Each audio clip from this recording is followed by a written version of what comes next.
Hello दोस्तों, आप सभी को पीके एजुकेशन में स्वागत है।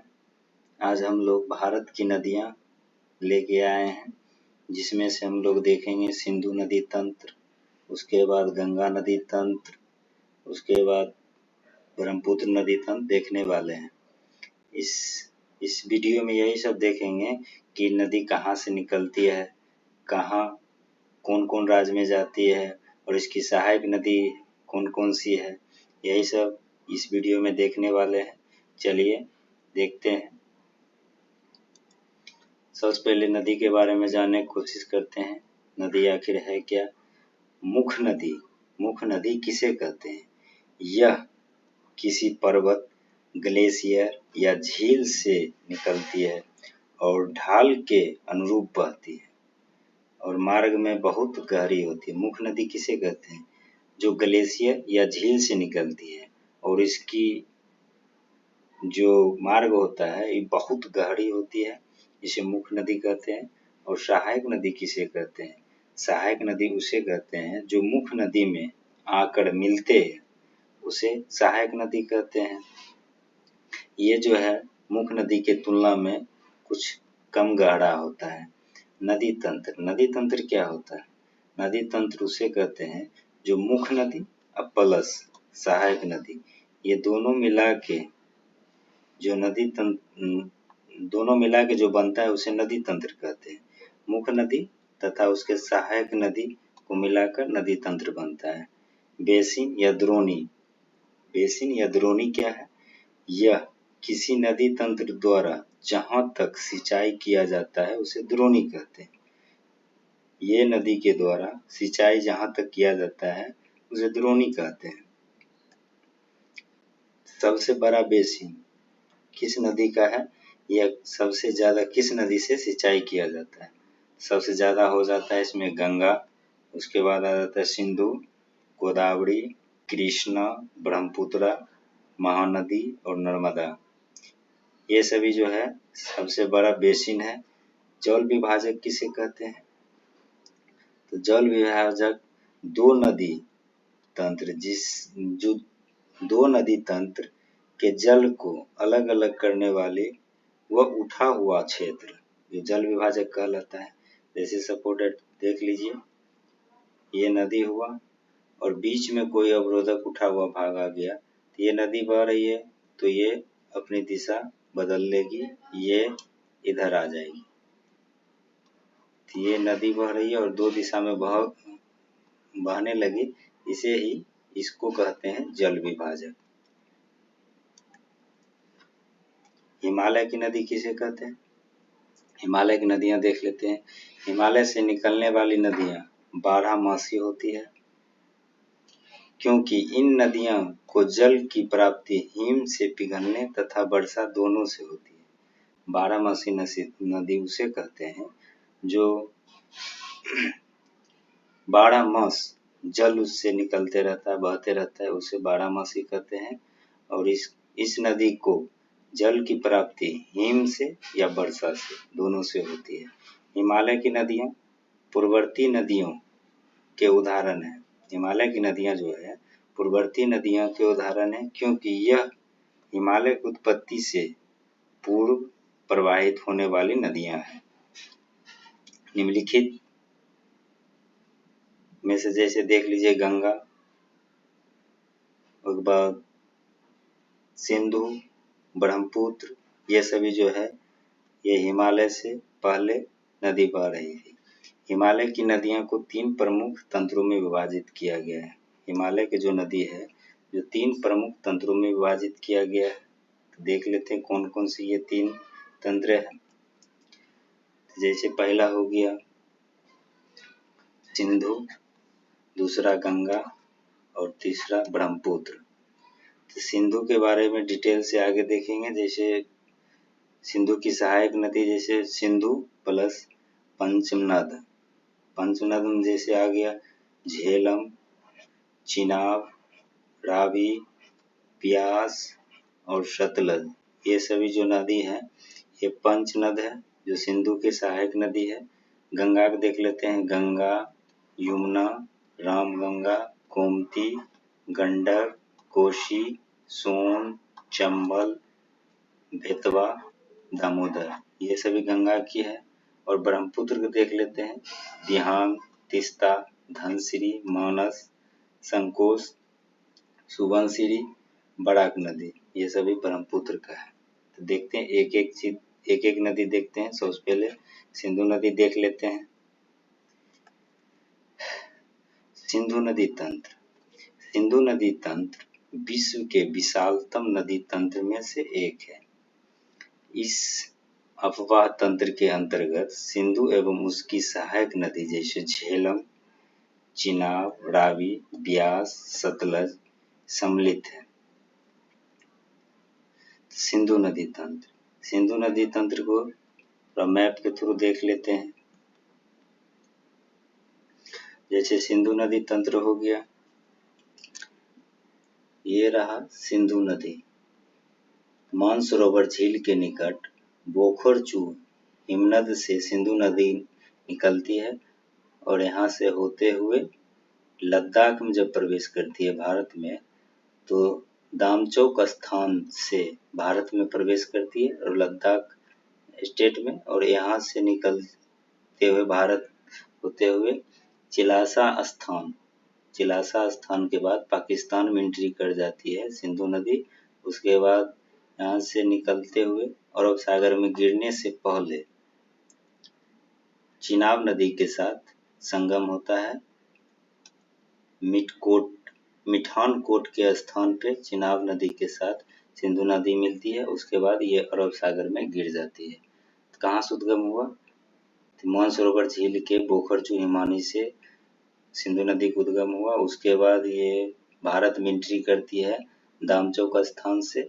उसके बाद चिलासा स्थान से ये पाकिस्तान में प्रवेश करती है और मिठान कोट में जाके चिनाब नदी से मिलती है। उसके बाद अरब सागर में जाके गिर जाती है।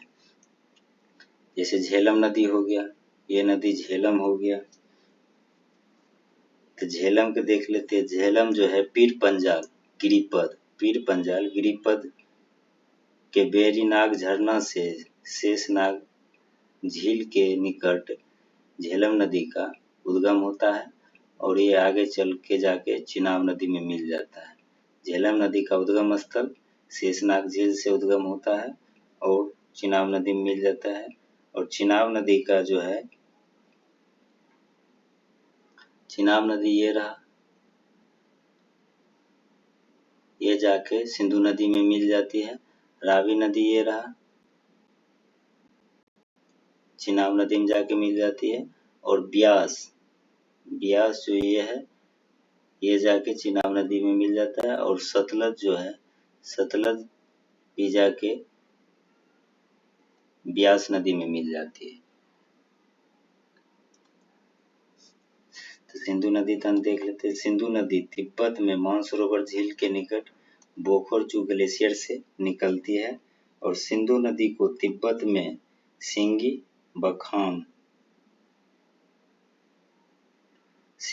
ख्वावाना या शेरमुख कहा जाता है। सिंधु नदी को तिब्बत में सिंगी ख्वावाना शेरमुख कहा जाता है। सिंधु नदी की कुल लंबाई हो गया 2880 किलोमीटर तथा भारत में इसकी लंबाई हो गया 1114 किलोमीटर। सिंधु नदी की कुल लंबाई कितना है? 2880 किलोमीटर और भारत में इसकी लंबाई 1114 किलोमीटर। सिंधु नदी को दामचौक से भारत में प्रवेश करती है, जो लद्दाख में प्रवेश करती है, तथा चिल्लार के निकट पाकिस्तान में प्रवेश करती है।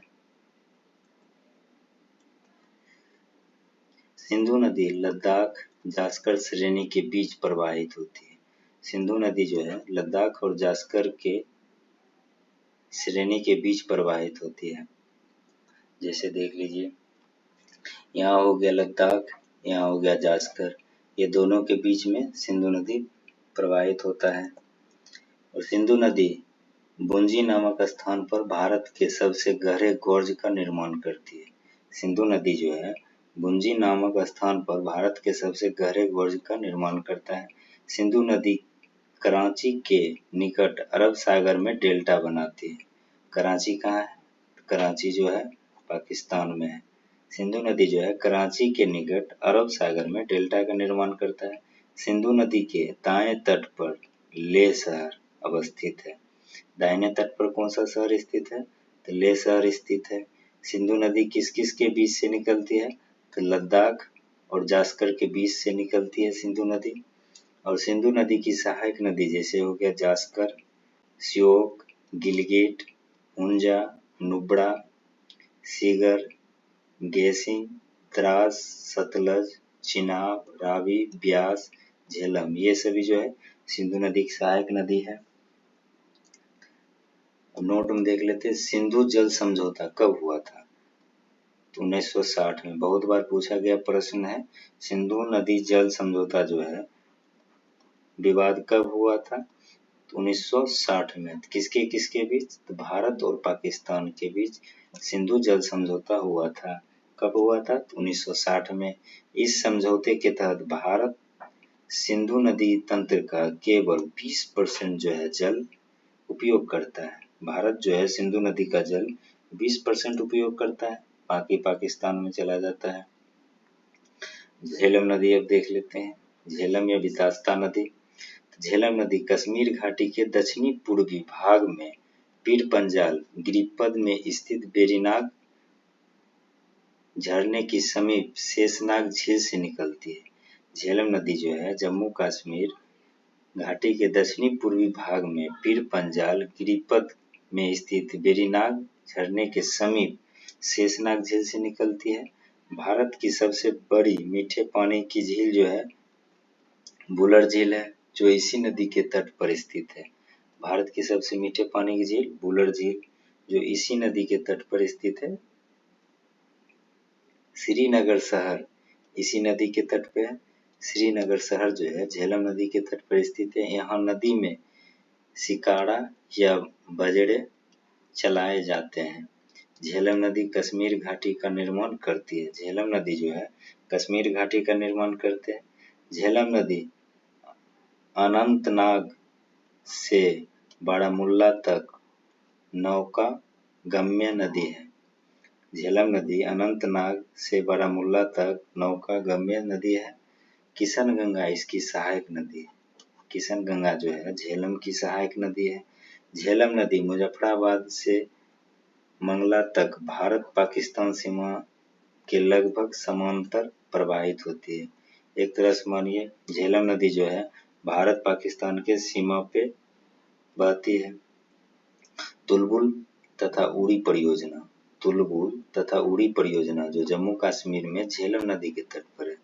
तुलबुल या ये उड़ी परियोजना कहाँ है? तो जम्मू कश्मीर में। किस नदी पे है? झेलम नदी पर। झेलम नदी पाकिस्तान में झांग के निकट चिनाब में मिल जाती है। झेलम नदी जो है पाकिस्तान में झांग के निकट चिनाब नदी में मिल जाती है। एक बात देखते हैं, चिनाब नदी अक्सकनी नदी भी कहा जाता है। यह सिंधु नदी की सबसे बड़ी सहायक नदी है। चिनाब नदी जो है सिंधु नदी की सबसे बड़ी सहायक नदी है, क्योंकि इसी में झेलम, रावी, ब्यास और सतलज ये चारों नदी जो है चिनाब में आके मिलती है और चिनाब नदी जाके सिंधु में जाके मिलती है। इसीलिए सबसे बड़ी सहायक नदी पूछा जाए क्वेश्चन कौन सी है?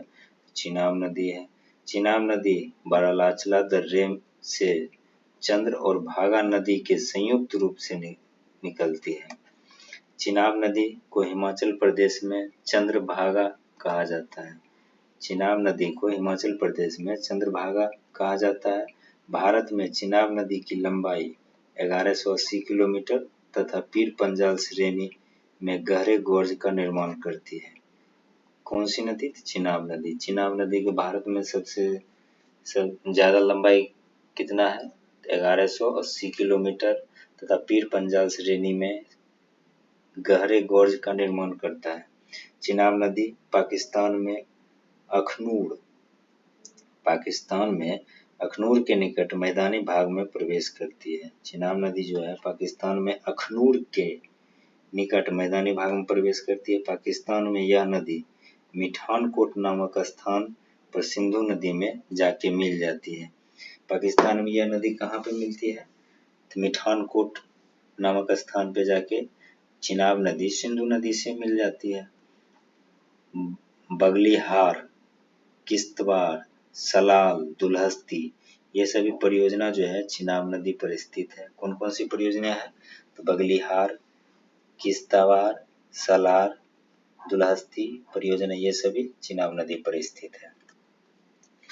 रावी नदी देख लेते हैं।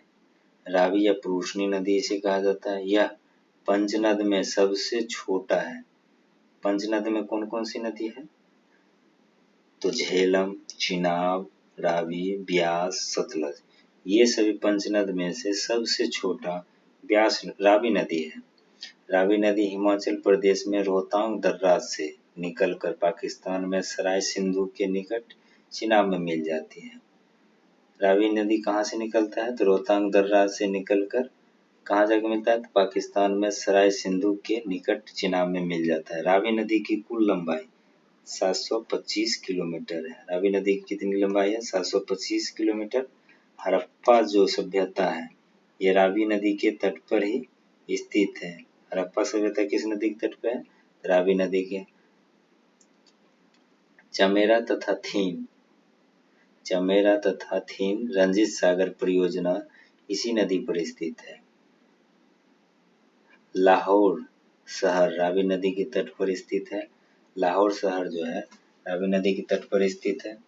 ब्यास तथा बिपाशा नदी, ब्यास या बिपाशा नदी, ब्यास नदी हिमाचल प्रदेश के रोहतांग दर्रे के पास ब्यास कुंड से निकलकर हिमाचल प्रदेश में कुल्लू घाटी के निर्माण करती है।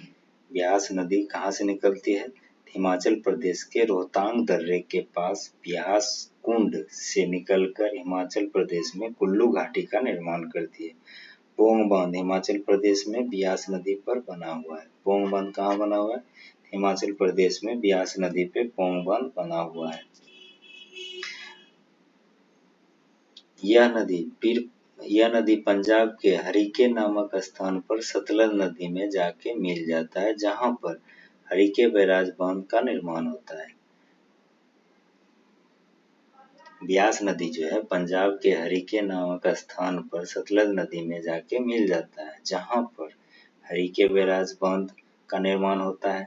हरिके बैराज से इंदिरा गांधी नहर निकलती है, जो भारत की सबसे बड़ी नहर है। हरिके बैराज इंदिरा गांधी नहर निकलती है, भारत की सबसे बड़ी नहर है। भारत की सबसे बड़ी नहर कौन है? इंदिरा गांधी नहर। सतलज नदी या शत्रुदी नदी कहते हैं। सतलज नदी मानसरोवर के समीप स्थित राकस ताल झील से निकलती है। यह नदी शिवकिला दर्रा में भारत में प्रवेश करती है तथा इसकी कुल लंबाई सतलज नदी की कुल लंबाई 1450 किलोमीटर है, जबकि भारत में इसकी लंबाई 1050 किलोमीटर है। भाखड़ा नंगल, हरिके बैराज, नाथपा झाकड़ी परियोजना सतलज नदी पे है। भाखड़ा नंगल, हरिके बैराज, नाथपा झाकड़ी जो है सतलज नदी पे स्थित है। अब देख लेते हैं गंगा नदी तंत्र। सिंधु नदी तंत्र समाप्त हुआ। गंगा नदी तंत्र। गंगा नदी तंत्र भारत का सबसे बड़ा नदी तंत्र है।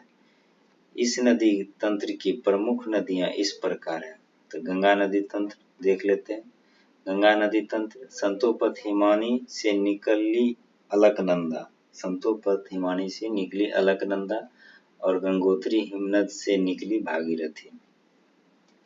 संतोपथ हिमानी से निकली अलकनंदा, उसके बाद गंगोत्री हिमनद से निकली भागीरथी। ये दोनों जाके देवप्रयाग में मिलने के बाद संयुक्त रूप से गंगा कहलाती है। गंगा नदी पर उत्तराखंड में पंचप्रयाग का निर्माण होता है। गंगा नदी पर उत्तराखंड में पंचप्रयाग का निर्माण होता है। इसका मतलब ये हुआ गंगा नदी 5 प्रयाग से होते हुए तब गंगा नदी का निर्माण होता है। जैसे पहला होगा विष्णु प्रयाग, नंद प्रयाग, कर्ण प्रयाग, रुद्र प्रयाग, देव प्रयाग। चलिए ये सब को डिटेल्स में जानने को प्रयास करते हैं। तो गंगा नदी तंत्र को देखते हैं। तो गंगा नदी तंत्र धौली गंगा, कलर चेंज कर लेते हैं सबसे पहले।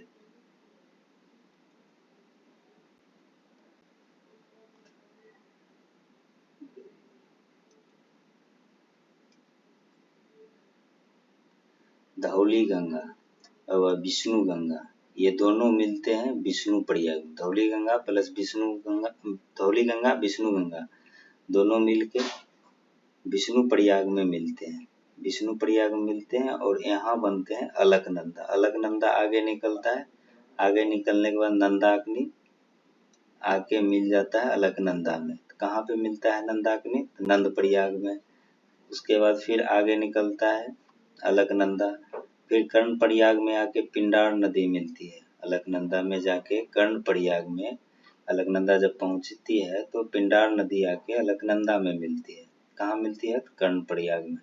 फिर अलकनंदा आगे निकलती है तो रुद्रप्रयाग में। रुद्रप्रयाग में मंदाकिनी नदी केदारनाथ पहाड़ी से निकलता है मंदाकिनी नदी, और अलकनंदा में आके रुद्रप्रयाग में जाके मिल जाती है। फिर आगे निकलता है अलकनंदा, उसके बाद गंगोत्री ग्लेशियर से भागीरथी निकलती है। उसके बाद देव प्रयाग में आके अलकनंदा से मिलने के बाद गंगा का निर्माण होता है। फिर से एक बार देख लेते हैं, विष्णु गंगा धौली गंगा दोनों मिलके अलकनंदा बनता है विष्णु प्रयाग में। फिर अलकनंदा आगे निकलता है तो नंद प्रयाग में जाके नंदाग्नि नदी से मिलता है अलकनंदा। फिर अलकनंदा आगे निकलता है कर्ण प्रयाग पहुंचने के बाद पिंडार नदी से मिलता है कर्ण प्रयाग में। फिर अलकनंदा आगे निकलता है तो मंदाकिनी नदी आके रुद्र प्रयाग में मिलता है। फिर अलकनंदा आगे निकलता है भागीरथी नदी देव प्रयाग में आके मिलता है, यूपी में जाके उत्तराखंड में देव प्रयाग में आके मिलता है। तब यहाँ से बनता है गंगा। गंगा आगे निकलने के बाद कन्नौज में आके रामगंगा मिलता है। यूपी में आके बाद गंगा कन्नौज के पास रामगंगा आके मिलता है। फिर आगे गंगा निकलने के बाद प्रयागराज में यमुना नदी आके मिलता है। प्रयागराज में यमुना नदी आके मिलता है। यमुना की सहायक नदी जैसे हो गया चंबल, बेतवा, केन, ये सभी जो यमुना नदी की सहायक नदी है, इसके बाद ये सभी जाके गंगा में मिलता है। कहाँ पे? यमुना नदी गंगा में कहाँ मिलती है? प्रयागराज में। फिर आगे गंगा निकलती है तो गोमती नदी गाजीपुर में आके मिलती है। गोमती नदी जो पीलीभीत नामक जिला से फुलहर झील से निकलती है, गोमती नदी जो गाजीपुर में आके मिलती है। फिर आगे निकलती है गंगा नदी छपरा के पास पहुंचने के बाद घाघरा नदी आके गंगा में मिलती है। फिर आगे जाने के बाद कर्मनाशा नदी जो है गंगा में आके मिलती है। कर्मनाशा नदी जो है गंगा में आके मिलती है। फिर आगे निकल पटना आने के बाद सोन नदी जो है, सोन नदी पटना में आके मिलती है। फिर आगे निकलता है गंगा नदी तो हाजीपुर में गंगा नदी में आके गंडक मिलती है। हाजीपुर में गंगा नदी में आके गंडक मिलती है। फिर गंगा आगे निकलने के बाद कटिहार जिला के आसपास कोसी नदी निकलती है जो बिहार का शोक कहा जाता है। कोसी नदी को बिहार का शोक कहा जाता है। फिर गंगा आगे निकलती है तो फरक्का नामक जगह पे वेस्ट बंगाल में दो भागों में इसकी धारा बढ़ जाती है। एक धारा मतलब हुगली कहलाती है, गंगा नदी की एक धारा हुगली कहलाती है, दूसरा धारा जो होती है भागीरथी कहलाती है, जिसमें महानंदा आके लास्ट में गंगा में सबसे लास्ट में मिलने वाली नदी कौन सी है? महानंदा जो है। तो ये मैप को हम लोग समझने की कोशिश किए हैं। चलिए अब कंटेंट की तरफ चलते हैं। जैसे विष्णु प्रयाग में कौन कौन सी नदी मिली थी? कलर चेंज कर लेते हैं थोड़ा। विष्णु प्रयाग में कौन कौन नदी मिली थी? अलकनंदा प्लस धौली गंगा मिलके विष्णु गंगा बनता है। अलकनंदा प्लस धौली गंगा विष्णु प्रयाग में मिलता है। नंद प्रयाग में अलकनंदा प्लस नंदाकिनी नदी आके मिलती है नंद प्रयाग में। कर्ण प्रयाग में अलकनंदा प्लस पिंडार नदी कर्ण प्रयाग में मिलती है। रुद्र प्रयाग में अलकनंदा प्लस मंदाकिनी नदी रुद्र प्रयाग में मिलता है। और देव प्रयाग में अलकनंदा प्लस भागीरथी, यहीं से गंगा नदी का उद्गम निर्माण होता है। यहाँ से बनता है गंगा नदी। गंगा नदी ना कि उद्गम होता है, गंगा नदी यहाँ बनता है।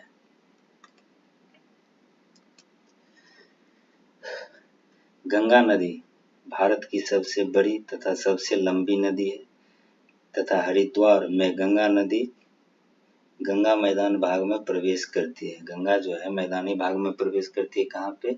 हरिद्वार में। गंगा की सबसे बड़ी सहायक नदी कौन सी है? यमुना है। गंगा की सबसे बड़ी सहायक नदी यमुना, जो प्रयागराज में गंगा से मिलती है। फरक्का पश्चिम बंगाल में गंगा को दो भाग में विभाजित कर देती है। फरक्का जो है पश्चिम बंगाल में गंगा को दो धाराओं में विभाजित कर देती है। पहला हो गया हुगली और दूसरा हो गया भागीरथी। आगे चल के बांग्लादेश में पद्मा के नाम से जाना जाता है। गंगा जो है आगे जाके बांग्लादेश में पद्मा के नाम से जाना जाता है। पद्मा ब्रह्मपुत्र नदी के मिलन को मेघना कहते हैं। पद्मा तथा ब्रह्मपुत्र नदी जहाँ मिलता है वहाँ पे मेघना कहा जाता है, नाम से जाना जाता है। बंगाल की खाड़ी में डेल्टा का निर्माण करता है। गंगा ब्रह्मपुत्र नदी मिलकर विश्व का सबसे बड़ा डेल्टा का निर्माण करता है। गंगा ब्रह्मपुत्र नदी मिलकर विश्व का सबसे बड़ा डेल्टा निर्माण करता है। कहाँ पे? पश्चिम बंगाल में, जहाँ मैंग्रोव वनस्पति पाई जाती है। ये डेल्टा का क्या नाम है? तो सुंदरबन डेल्टा। कहाँ पे है? वेस्ट बंगाल, पश्चिम बंगाल में है। ये यहाँ पे मैंग्रोव वनस्पति पाई जाती है। गंगा नदी पर राष्ट्रीय जलमार्ग संख्या 1 प्रयागराज से हल्दिया तक स्थित है। गंगा नदी पर स्थित प्रमुख शहर ऋषिकेश, हरिद्वार, कानपुर, प्रयागराज, कन्नौज, बक्सर, वाराणसी, भागलपुर, पटना, ये सभी जो है गंगा नदी पर स्थित प्रमुख शहर है। गंगा नदी की सहायक नदी देख लेते हैं। बाएं की तरफ से मिलने वाली सहायक नदी तथा दाएं की तरफ से मिलने वाली सहायक नदी। तो बाएं की तरफ से मिलने वाली कौन हो गई? तो रामगंगा, गोमती, घाघरा, गंडक, कोसी, महानंदा। और दाएं तरफ से दाहिने तरफ से मिलने वाला यमुना, सोन। यमुना जो है गंगा की सबसे बड़ी सहायक नदी है। टोंस या तमसा, कर्मनासा नदी, पुनपुन नदी, ये सभी जो है गंगा की सहायक नदी है। एक बार फिर देख लेते हैं। बाएं की तरफ से मिलने वाली रामगंगा, गोमती, घाघरा, गंडक, कोसी, महानंदा। और दाएं की तरफ से मिलने वाली नदी यमुना, सोन, टोंस, तमसा, कर्मनासा और पुनपुन। आप लोग सभी वीडियो को लाइक एंड शेयर जरूर करें और कमेंट भी करें। और बाएं तरफ से मिलने वाली गंगा की सहायक नदी कौन सी है? रामगंगा पहला हो गया। तो रामगंगा देख लेते हैं।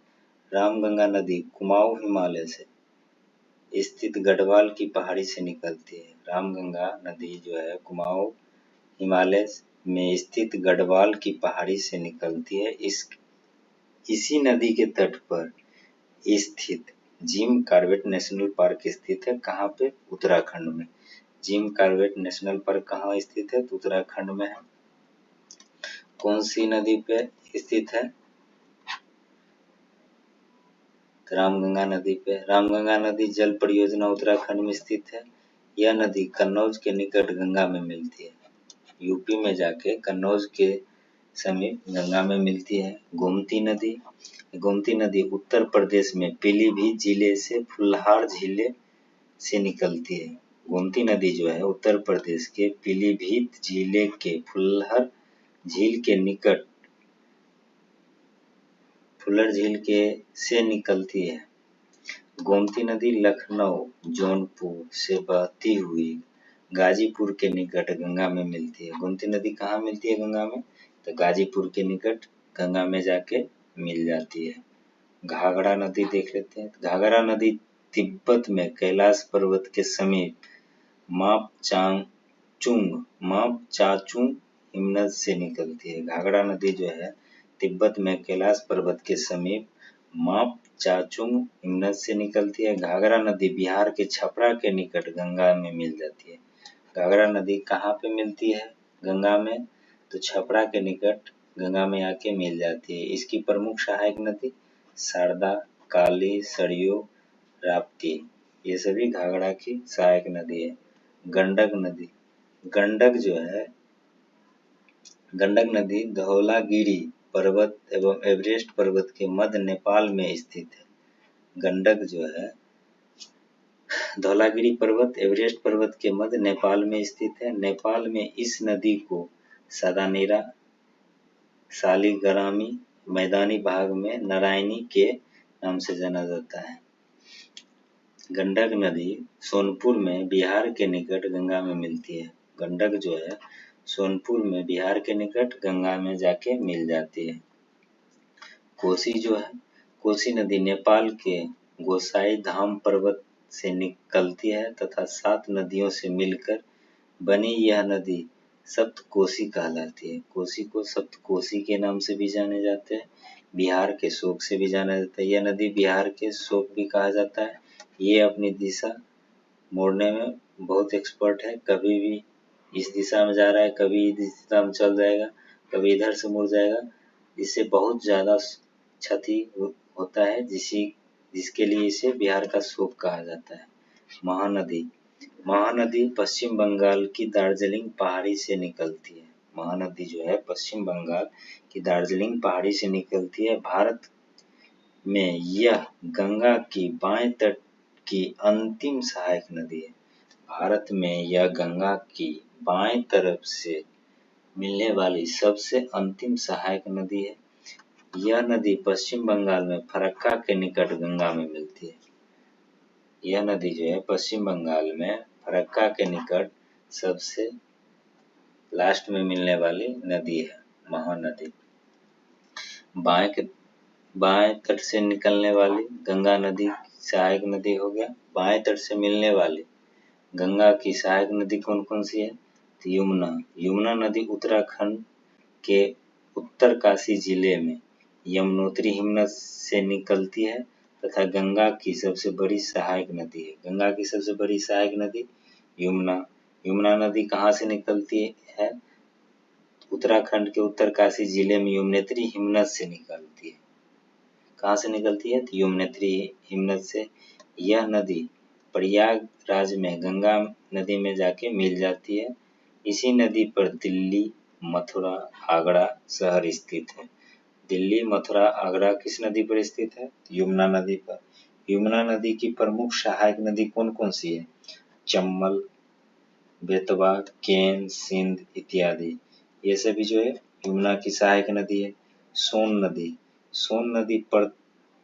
नदी मध्य प्रदेश में अमरकंटक पहाड़ी से निकलती है।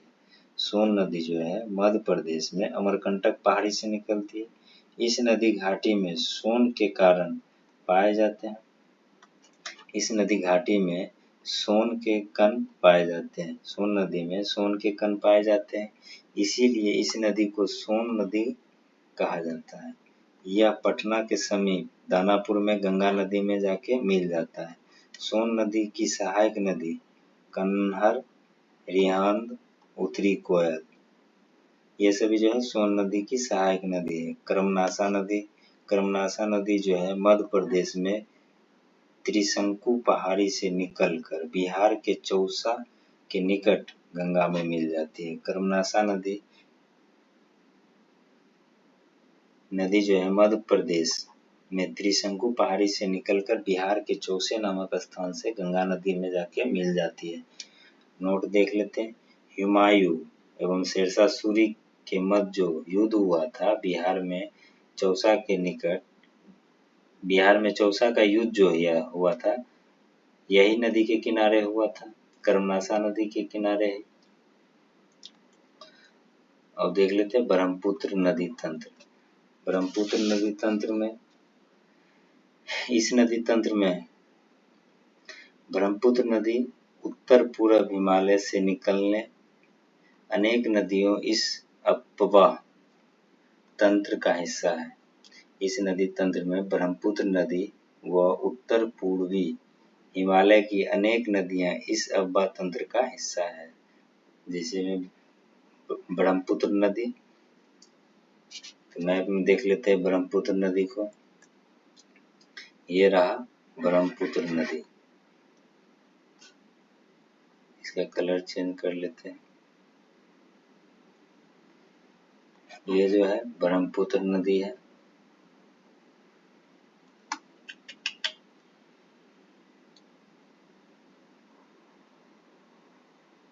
ये रहा ब्रह्मपुत्र नदी। ब्रह्मपुत्र नदी जो है तिब्बत में मानसरोवर झील के पास कैलाश पर्वत, तिब्बत में मानसरोवर झील के पास कैलाश पर्वत के समीप चेमायुंगडुंगा नाम थोड़ा टेढ़ा मेढ़ा है, चेमायुंगडुंग ग्लेशियर से निकलती है। कहाँ से निकलती है? चेमायुंगडुंग ग्लेशियर से। मानसरोवर झील के निकट कैलाश पर्वत से नीचे चेमायुंगडुंग ग्लेशियर से ब्रह्मपुत्र नदी निकलती है।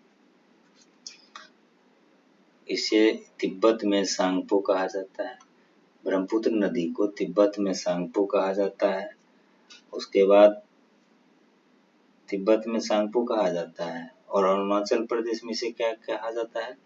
अरुणाचल प्रदेश में ब्रह्मपुत्र नदी को दिहांग कहा जाता है। असम में ब्रह्मपुत्रा, इस एरिया में ब्रह्मपुत्रा कहा जाता है। और बांग्लादेश में इसे जमुना कहा जाता है। तिब्बत में क्या कहा जाता है? सांगपो। अरुणाचल प्रदेश में दिहांग। ब्रह्मपुत्र को असम में ब्रह्मपुत्र कहा जाता है और बांग्लादेश में जमुना कहा जाता है। चलिए देखते हैं।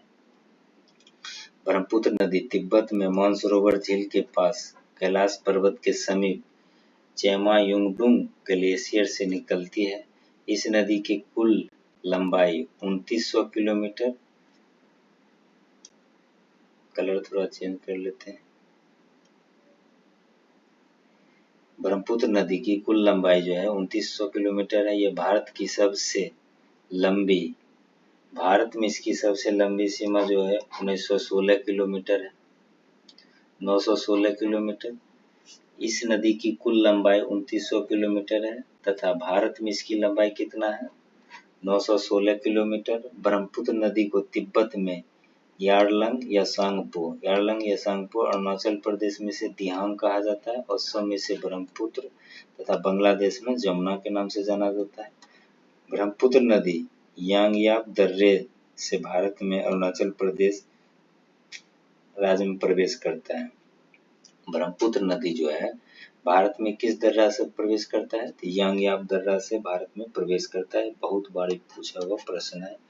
बांग्लादेश में दाएं ओर से तीस्ता नदी इसमें आकर मिलती है, दाएं तरफ से तीस्ता नदी आके मिलती है और ब्रह्मपुत्र नदी जमुना के नाम से जानी जाती है बांग्लादेश में। अंत में यह नदी पद्मा यानी गंगा के साथ मिलकर सुंदरबन डेल्टा का निर्माण करता है, बंगाल की खाड़ी में विलीन हो जाती है। अंत में जाके पद्मा तथा जमुना दोनों मिल के मेघना का निर्माण करता है और ये लास्ट में जाके सुंदरबन डेल्टा नामक डेल्टा का निर्माण करता है और बंगाल की खाड़ी में जाके ये विलीन हो जाता है। ब्रह्मपुत्र नदी गंगा नदी के साथ मिलकर विश्व का सबसे बड़ा डेल्टा सुंदरबन डेल्टा का निर्माण करता है। ब्रह्मपुत्र नदी तथा गंगा नदी के साथ मिलकर विश्व का सबसे बड़ा डेल्टा कौन सा है? तो सुंदरबन डेल्टा। कहाँ है? पश्चिम बंगाल में। किसके में संगम पे होता है? ब्रह्मपुत्र तथा गंगा नदी के संगम पे विश्व का सबसे बड़ा डेल्टा सुंदरबन डेल्टा का निर्माण हुआ है। राष्ट्रीय जल मार्ग संख्या 2 सदिया से धुबरी तक ब्रह्मपुत्र नदी पर स्थित है। धुबरी के निकट ब्रह्मपुत्र नदी बांग्लादेश में प्रवेश कर जाती है। धुबरी के निकट ब्रह्मपुत्र बांग्लादेश में प्रवेश कर जाती है। ब्रह्मपुत्र नदी पर ही असम में विश्व का सबसे बड़ा द्वीप मांजुली द्वीप, विश्व का सबसे बड़ा द्वीप कौन सा है? मांजुली द्वीप है, जो कहाँ है? तो बांग्लादेश में असम में ब्रह्मपुत्र नदी पे। मांजुली द्वीप किस नदी पे है? तो ब्रह्मपुत्र नदी पे। कहाँ? असम में। ब्रह्मपुत्र की प्रमुख सहायक नदी बाएं की ओर से दिहांग, लोहित, धनसिरी, कोपिल और दाएं की तरफ से दाहिने तरफ से सुबनसिरी, कामेंग, कामेंग, मानस, संकोच, तीस्ता, ये सभी है दाएं की ओर से मिलने वाले। लोहित नदी जो है ब्रह्मपुत्र की सहायक नदी में से लोहित नदी, यह नदी तिब्बत के जयाल चू पर्वत श्रेणी से निकलती है। लोहित नदी जो है तिब्बत के जयाल चू पर्वत श्रेणी से निकलती है और यह अरुणाचल प्रदेश में असम में प्रवाहित होकर ब्रह्मपुत्र में मिल जाती है। लोहित नदी जो असम में प्रवाहित होकर ब्रह्मपुत्र नदी से मिल जाती है। धनसिरी, यह नदी नागालैंड में लोसांग पर्वत से निकलती है। धनसिरी जो है नागालैंड में लोसांग पर्वत श्रेणी से निकलती है। इसकी प्रमुख सहायक नदी डिजुजा या दीफू है। तीस्ता नदी, यह नदी सिक्किम के चोलामू झील से निकलती है। तीस्ता नदी जो है सिक्किम के चोलामू झील से निकलती है। यह सिक्किम,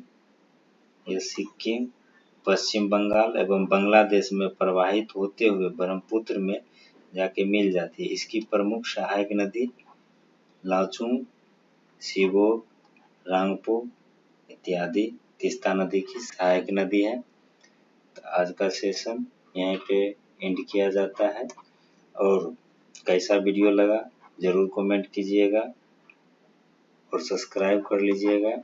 ऐसा वीडियो आते रहेगा। थैंक यू, धन्यवाद।